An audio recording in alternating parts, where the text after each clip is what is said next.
Well, good evening, everyone, and welcome along to a very special question and answers session. My name is Emma Dodds, and I'm delighted to be your host tonight on behalf of Scottish Golf, as you can see from my t-shirt. As you can see from your screen, I'm extremely excited to announce our guest for this evening. I know many of you have submitted questions for this question and answer session tonight, and we're absolutely thrilled, fresh from competing at the US Open at Torrey Pines, to welcome with us Robert MacIntyre. Good evening, how are you doing? Oh, good, thanks. Good Yourself? stuff. Yes, very well, thank you, mate. Very well. First of all, where are you? Back home in Oban now. Right. Little bit jet lagged, but I we're can imagine. hanging in. I can imagine. It's harder coming back, isn't it, than going over? It was not been easy the last few weeks. I can imagine. Well, listen, Bob, allow me a moment before we commence with the Q&A just to run through a little bit about your career for all the people that we've got attending this webinar tonight, because, well, yeah, I'm sure many of you do already know, but for those who don't, Robert made his debut on the European Tour back in 2019 and wasted absolutely no time in making his mark there with a series of impressive performances, including 3 runner-up finishes and a very impressive tie for 6th on his major championship debut, and that was, of course, at the Open. Robert finished 11th in the race to Dubai that season, and of course won the Rookie of the Year award, which was absolutely fantastic. And then in 2020, we were absolutely thrilled to see Bob secure his first European Tour trophy, his first European Tour win. That was at the Aphrodite Hills Cyprus Showdown. And this year it's been another year of milestones, because Robert has made his Masters debut, at Augusta, finishing an excellent tied for 12th in that, and of course securing a return to that tournament in 2022. Also made the cut at the PGA Championship, finishing with a tie for 49th there, and as I've just touched on, US Open at Torrey Pines. I mean, Bob, how was it? How did you enjoy the experience over there? No, it's been good. I don't know whether I love or hate the US Open. It tests everything, your golf game, your patience, everything. But no, it's a great test of golf, and I mean, you wouldn't give it up for anything. Absolutely. I mean, how do you deal with that for a start? Just like you say, not just your golf game, but your actual patience, trying to keep everything together. I mean, I'm normally all right. I'm normally quite easygoing, but I mean, the temper can run high now and again. But it's about knowing what it's going to bring. I mean, at least I've played a US Open at Winged Foot last year, so I knew that.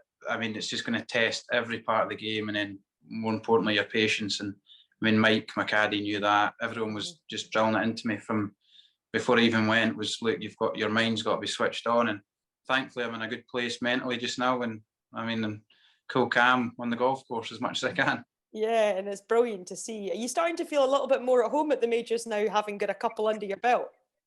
Yeah, I mean, this week was very comfortable. The only time I really felt stressed or on edge was when I was in my front nine on Friday when I started. I think it was 4 over through 7 holes, and that was where I thought the cut was going to be, and that put me under a bit more stress than I needed to be. But you're never going to have 72 holes of just stress-free golf. So I mean, Mike kept saying to me, look, if this is our bad 9 holes for the tournament, we'll take it. Just had to keep giving ourselves chances, and made the cut and then push on from there. Absolutely. Well, I know that everybody on this webinar this evening, thoroughly enjoys watching you, and it's great to see you out there as well. And I'll just remind some of the youngsters who are watching tonight as well about your own career as a youngster, because obviously growing up in Oban, you enjoyed a fine amateur and junior career, which included becoming the first player to win the Scottish Youths Championship and the Scottish Boys Open Stroke Play Championship in the same year. So you also represented Great Britain as well in Ireland in 2017 at the Walker Cup, where you beat Cameron Champ 6-4 in the singles. I mean, does that seem like a long time ago now that you were a junior and amateur, given where you're at just now? It does, but I remember the great bits about it. It's where you learnt your skills. It's where you developed, and I mean, there was some special moments in that, from the Walker Cup, from winning team at the European teams. I mean, there was everything. It was just the experiences that I've had, and the life lessons and the life skills that I've had to learn along the way have been brilliant. Now, we put this out there last week, Bob, for some of the young members and some of the older members as well to put their questions in for you tonight. So I'll just start going through them because, as you can imagine, we've been absolutely inundated with them. So, right, let's start with a question from Holly Mackenzie and Peter Coulter. How old were you when you first picked up a golf club, and have you always had a regular golf coach? When did I first pick up a golf club? Well, I'm lucky enough that my dad's the head greenkeeper at Glencruiton, and we've owned a house between the 11th green and the 12th tee since I was born. So That's I pretty much picked up a golf club as soon as I could walk, as soon as I could stand up. My dad probably put a golf club in my hand or a shinty stick in my hand. So it's always been like that. So I mean, it's been in the family forever, really. Yeah. Is your dad a good golfer? Yeah, he doesn't play. He might play 5-6 times a year, but I mean, he'll beat me once or twice in that 5 or 6 times. Still the old rivalry there, then. There sure is. What about the second part of that question then? Have you always had a regular golf coach? On the golf coach side, I mean, I was working through a family marriage, family relationship. I was with Adam Hunter when I was about 12, 13-year-old. Up till then, my dad coached me. I mean, he knows what golf's about. Then I would see Adam every now and again, and then he passed, and then I got passed on to George Boswell, who I would see maybe 4 times a year max. And then I just felt like I needed a change. So the coach of mine now, Davy Burns, I've been with him for probably 4.5 years now, just late on in my amateur days. And I mean, we've changed so much. Although it doesn't look it, we've changed a lot to do with preparing for playing on tour. I mean, I kind of gave up the hitting it. I mean, when you're growing up in Scotland, you're playing a lot of links golf, so you lean forward, you hit it low. Whereas Davey kind of ripped up that rule book for me and said, look, this is how we're going to do it. And my dad was there when my mate went for a lesson first to kind of suss him out, and then I went, and I mean, we've had a good partnership so far. Absolutely, my goodness. I mean, it's so interesting to hear those types of things, which I guess a lot of the youngsters who are currently playing golf, we didn't really think about going forward, but it's just the things that you have to do, isn't it, to make that change and ultimately be successful on tour. But right, let's get to a question, and you might have just answered this. This is from Gregor Anderson at Carnoustie, and he says, I took up golf so I could spend time with my granddad. What inspired you? I'm guessing that we know the answer to this. Yeah, my dad. Yeah. Growing up as a little boy, I mean, if I wasn't on a shinty pitch or playing football, I'd be on the golf course. Obviously, with the back garden pretty much being the golf course. I mean, almost every single night in the summer, after dinner, would go out for 4 holes over the road. So, I mean, it's been me and my dad since I could really play golf, since I could actually carry my clubs, walk. It'd be me and my dad, and my mum would come out and walk the dog, and it's a family thing. My 2 sisters used to play. Nicola, she still plays now. She's back at it. So no, it's a family affair. Oh, brilliant. That's great to hear. You've just mentioned shinty and football there as well. And I don't know if you can sort of see ahead to what I'm about to ask you here, but Owen Boylan, he is asking, at the age of 14, so I'm guessing maybe Owen's 14, were you totally focused on golf, or were there other sports that you took part in and that you were equally as good at? Yeah, I mean, I didn't focus fully on golf until I was about 16, I think. I gave up I gave up all sports. It's hard to give up all sport. I put full focus into golf. I played shinty all my life. Still go to training and whatnot. Everyone knows that. And still played indoor football until kind of COVID hit. I was still playing indoor with friends and that. And but no, it's always when I hit 16. That's when I put everything in it. I obviously I won the Scottish Boys and Youths think that was 16 or 17, and that's really when I thought, you know what, I can do something in this. And I played Dunhill as an amateur with Eduardo De La Riva, and I was playing with the guys, looking at them. I mean, I studied them, and I pretty much said to myself, look, you're 16, 17-year-old. These guys are seasoned pros. We can do this if we just get the right opportunity and the right chance, and at the end of the day, take the chance. And haven't you done that? And we're all thoroughly enjoying watching it happen, Bob. Right, we've got a question in here from Harry Stewart in Fort William. What was your first handicap and what age were you? Probably when I was 8 or 9-year-old, it would have been I'd have played my first competition. And again, it would have, I think my first competition I shot 110. I was out with my pal and his dad. His dad walked around just to keep us right with the rules and stuff. Everything was done properly at the club at that time. And I think I shot 100. It was over 100. Whether it was 101, 110, it was round about that number. So it would have been handicap of 36. Start from the bottom and work your way up. Tell me about it. I'm still struggling around that 36, let me tell you. Okay, Ben Fox. At what age did you realise you wanted to become a professional golfer? That's Ben, but again, you just mentioned the Dunhill there. You might have already sort of touched on this one. Yeah, it'd have been. I've always wanted to be a professional golfer when I was maybe 13, 14, 15. But there's wanting to be something and then realising that you can become something. So I wanted to be it since I started playing serious golf, and then probably when I was 16, I realised I can play professional golf. So there's two sides of it. Whether it was, I've always dreamed of being a professional golfer when I started playing properly, and then I realised I could be a professional golfer when I was 16, 17-year-old. Did you have a lot of support as a junior, and how valuable was that? That's another question that we've had sent in. Yeah, I mean, I've still got some support team. I mean,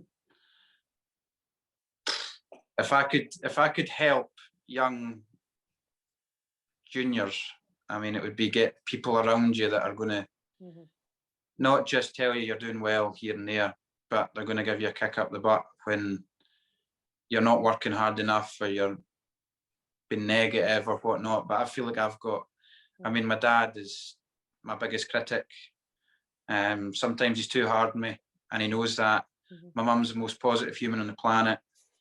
Stoddy, my manager, so positive. Mikey, same again. I mean, I can give him some stick in the golf course, but it's just like a water off a duck's back. He knows that the first person that I come to is him. He's the only man that's in the fight with me. Davey, my coach, we don't know what to say to Davey. Davey doesn't know what to say to us, so we just kind of keep it to ourselves. But no, the support, if you can get the right support and the right people around you that are willing to be in the fight with you, that's, I mean, you can't go wrong.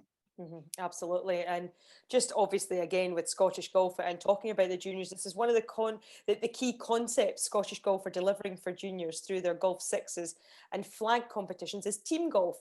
From your experience of growing up, what did you enjoy most about playing in teams? Because it's obviously very different, isn't it, to being out there as a single player? Yeah, team.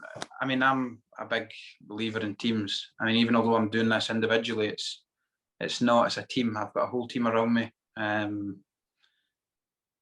from coaches to management to family to friends. I mean, everyone's in one team. We're all aiming for the one prize, the one goal. But I mean, I love to play shinty. I mean, I love even going to training and stuff, and just spending time with my pals again outside of golf. Just being a 24-year-old guy with not all the cameras on you, everyone, all the media, people watching you. It's just, I'm out there with my pals with a shinty stick back to where I was brought up. And again, just from the juniors perspective though, I mean, would you encourage youngsters to get involved in team competitions, whether it is with the golf sixes or any other format? Yeah, team. I mean, the more team stuff you can play, the more people are going to enjoy it. I mean, I'm a big believer in youngsters being in teams. I mean, whether it's whatever sport it is, golf. I mean, if you can get into a team with a friend, and you play with your friends, and your friends are going to the game or going to play, I mean, that's the reason you're going to stick it out. That's the only reason you're going to keep going. I mean, if you're there on your own, it's harder to keep going, keep enjoying it. And so teams are massive. You'll enjoy it a lot more if there's a good group of you enjoying yourselves. We all know how much practice golfers have to put in. And again, sometimes that can be quite a lonely thing as well. But Scottish Golf have launched a range of initiatives, haven't they, to get youngsters out playing the course. How important is it, do you feel, that at that young age they do get out and experience golf on a golf course and learn how to get round a course? Yeah, I mean, I hate practicing, I'm going to be honest. I hate standing at the range and hitting balls for a couple of hours. I get bored. We're trying to change that a little bit just now, but I'd far rather be on a golf course. And I think as a kid, just go and learn how to play golf, go and enjoy it, I mean, kids will get bored on the range, hitting balls after an hour, 40 minutes, half an hour, they'll get sick of it. They just want the driver in their hand. Yeah. So, I mean, it's all about going and learning how to get the ball round a golf course. I mean, no one cares where you hit it, just go and enjoy yourself. It's just, if you hit one offline, well, tee another one up and go again. It's as simple as that. And for a kid, I think it's just getting out there and with your friends and with a parent, just showing you the ropes. Yeah. Callum Mill from Fraserburgh's asked, how often did you play golf when you were younger? But again, I think you mentioned that, didn't you? That pretty much in summer you were out every night. Every single night. It wouldn't. I mean, normally, unless even if I had shinty or whatever, shinty or football on, I would always, if the midges weren't too bad up, midges. then it would be, I mean, 8, 9 o'clock at night. I mean, me and my dad would go out for 4 holes. It only took us half an hour, 40 minutes, just to get out and about and have a hit. I mean, it was nothing. He wasn't trying to produce something that, I mean, he didn't need to. He was just wanting me to enjoy playing golf, and it got him spending an hour with me most nights, most days when he's been working. I'm West Coast as well, and that's one of my childhood memories. Summer holidays, light nights, fighting the midges, just like you say, maybe playing 6 or 9 holes, which again, you go out with your mates. It's a great way to pass the time and, more importantly, stay out of trouble. That's it. That is it. Just stay out of trouble. Right, we've got loads more questions. Let's have a look further down here. So we've got Scott McKenzie from Muir of Ord. How do you focus moving on from a bad hole? I'm sure every golfer would like to know this. I try and do a few things. I mean, we've spoken about it with Davey, my coach. I mean, I don't see a psychologist. I've not got a psychologist on board. I feel like I don't need one just now. It's pretty self-explanatory for me. I mean, a good shot can affect the next one in a positive way. A bad shot, you don't want to affect the next shot in a negative way. So Davey, my coach, talks about hot coal.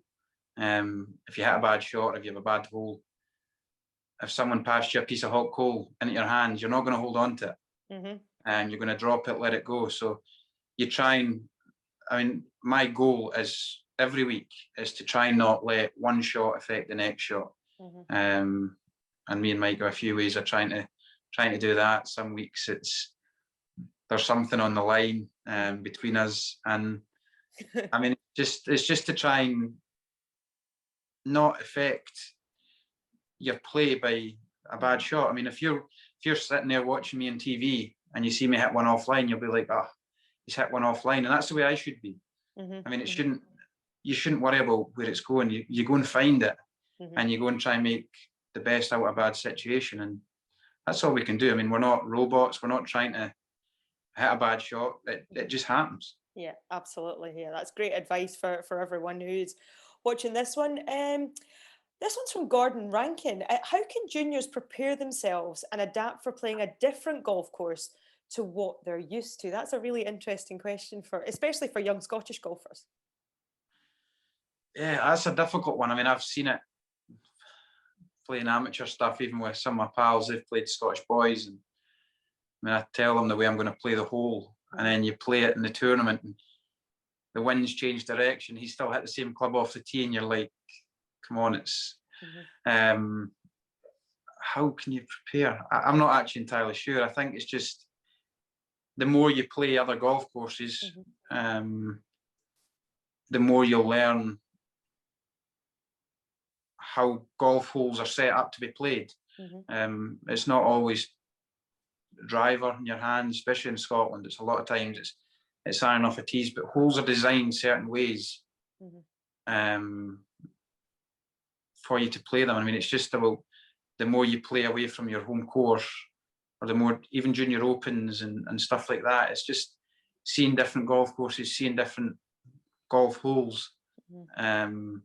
It's more for the memory. Absolutely, yeah. That's great as well. I mean, right, okay, up next, because I'm just conscious of the time, let's get through them. Looking back, if you could have changed one thing as a junior golfer, what would it be and why? That's from Gregor Anderson. If anything, actually. Nothing. Not one thing. I think, no, I wouldn't. That's a pretty good place to be. I mean, other than winning the British Amateur, other than that, I mean, everything I've done was, I've had a slow progression from being a junior to being out of junior golf and amateur golf into professional. So everything's been a slow, smooth rise so far. And I mean, I think I've done the way I've progressed has been done the way that me and my family have felt the way we should do it. No one's ever told us. That's probably one of the worst things about me, is that it's hard to tell me what to do. I'm pretty stubborn about the way I go about things, but it's worked. I mean, you've got to be working so far, yeah.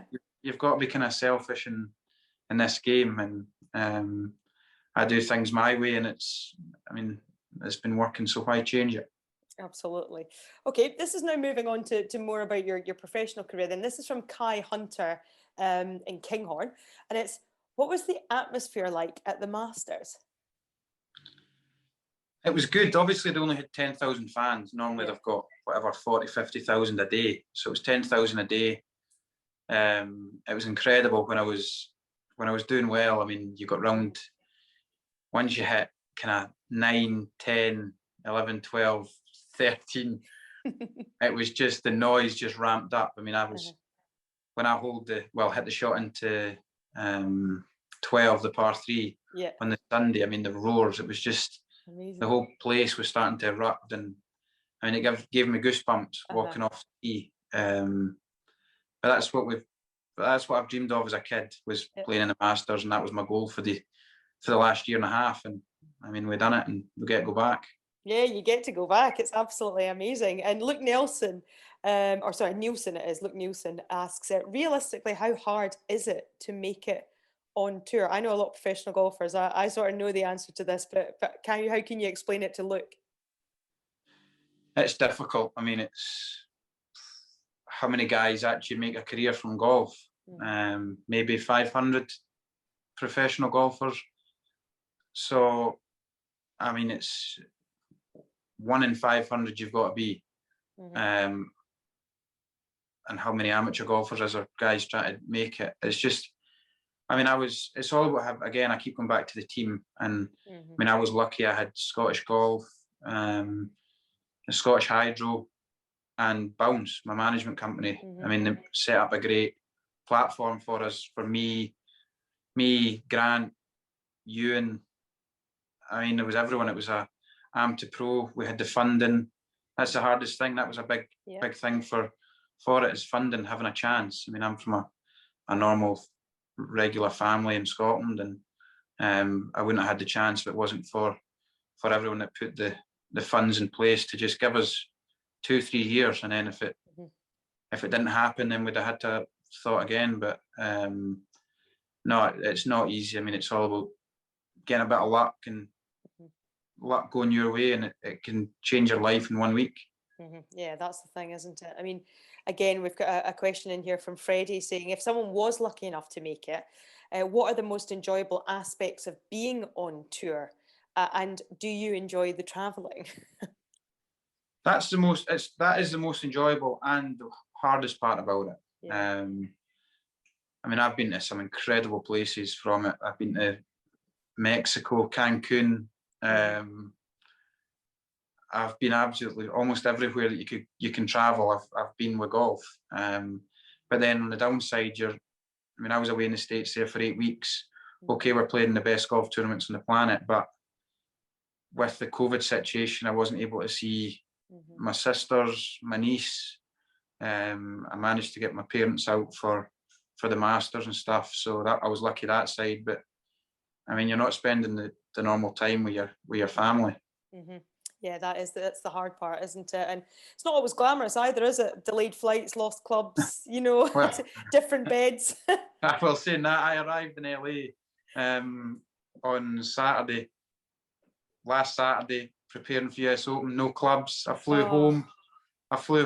I landed on Monday, no clubs. So, oh man. I mean, my club's on a wee holiday, so I'll take a wee holiday as well. Yeah, you'll take it. I flew back from the Scandinavian Mixed in Gothenburg a couple of weeks back, no bag. I was just like, oh, come on, guys, help me out here. Right, we'll batter through these because I know we're tight for time. But what are your ambitions for the next 5 years, Bob? That has come from Callum Black in Irvine. Yeah, I mean, everyone's goal when you're in a position playing professional golf is try and be the best player you can. World number one, I don't think that's miles away. There's a few things I know that I need to do to achieve that. I've now got Graham Leslie back on board with putting and stats, and I mean, if I can know the stats of how to get there, then or the stats of being a world number one player, then I can work towards it. I think I'm doing everything right. I just need to add a few. I mean, I need to get a little bit stronger, I need to get a little bit fitter, but we're in the process of doing that here in Oban, building a gym and supporting at my parents, bit of land there. So there's, I mean, world number one, I think that's in the next 5 years. I don't think that's out of the question. Exciting times ahead. And just one here this is from Kai Hunter, and again, it's not within the next 5 years, it's maybe within the next year. What about the Ryder Cup? Are you hoping to make that squad? I'm right there. I'm knocking on the door. That is out of my control. I try and, I mean, there's a few things going on just now with PGA Tour card, Ryder Cup. So I'm trying to weigh up what am I trying to do. I mean, obviously, if I can, I've got 3 big weeks coming up in the next 3, Irish, Scottish, and the Open. I'm playing great golf, so if I can do something in one of these 3 weeks, then I mean, I think Paddy's going to have a wee problem. I'm obviously trying to get in the team automatically. That saves him having to try and say why he's not picked me or why he's picked me. If I can get in their automatic pick, then I mean, we'll give it our best shot. Double points up for grabs, isn't it? It is. So again, there's a lot of golf still to play. There's a lot of golf courses I'm going to that I've played before, and for me, it's just go and play golf. And if I get in the team, I get in the team. If I don't, well, we work out why we've not done it, and we go again in 2 years' time. Brilliant to hear. Right, final question for you. Within Scottish Golf's National Junior Framework, they offer support to clubs with coaching, competition, schools golf and funding. For any young person or people or parents who are thinking about getting into golf, Bob, why would you say they should start doing it? It's great. For me, it's great for mental health. I know a lot of people that have struggled mentally. I was one of them, and getting back onto the golf course, getting back doing what I love doing and being outside. I mean, I'm from Oban. It's all open air. We just get outside and we go and do things, whether it's walks up hills or whatnot. But for golf, I mean, it's good to be around friends, family, new people, meeting new people. I mean, there is so much good that can come from getting into golf. And I mean, there's so many new members in golf in Scotland now. I mean, my home club, Cruton, is absolutely flying at the moment. Brilliant. When we thought it was going to be the end at the start of COVID, but a lot of people are seeing golf for what it is now. It's a great social game. And yeah, just get out there and enjoy it. You can be competitive. It doesn't matter whether it's I'm playing yourself, Emma. It's with the handicaps and stuff. You can. It can always be competitive. It can always be a close match, and I think that's the best thing. It doesn't matter whether you're 70-year-old or 12-year-old. You can always compete. That's my favourite part. I mean, what other sports could you perhaps go and play with your grandparents or play with, you know, somebody who's older with somebody that's younger? Yeah. I mean, it's brilliant, isn't it? It's just a great social sport. And like you say, absolutely brilliant for mental health as well. So, you know, we salute Scottish Golf for what they're doing. And it's amazing to see so many juniors picking up the clubs, isn't it? And like you say, so many golf clubs thriving now after what was a really tricky spell during COVID. Yeah, it's been great. The uplift in golf has been incredible. I mean, I'm seeing the club. I mean, I can hardly get practicing at the club because it's that busy. So we'll have to kind of kick our way in and we'll be all right. Oh, brilliant. Well, listen, Bob, it has been such a pleasure, as always, catching up with you. We were so proud of you watching you over the weekend over at the US Open. And honestly, we just can't wait to see what the future holds for you. So I think I speak on behalf of everyone at Scottish Golf when I say we're all behind you and we wish you all the best. Thank you. Cheers, guys. Brilliant. So thank you very much to Bob MacIntyre there. That it does conclude our webinar for this evening. But I would like to say that any aspiring golfers who haven't been able to join us live for this one, this will be sent out as well to the majority of the golf clubs. So there will be a chance to watch it again, watch it back. And if you didn't catch some of the answers that Bob had, you can always watch it back again and just remind yourself of what he said. But on behalf of Scottish Golf, myself, Emma Dodds, thank you very much for your time. Enjoy your golf, keep playing. Don't worry about the midges and the weather. Get out there, and we look forward to seeing you again on another Scottish Golf webinar. Thanks for now. Good night.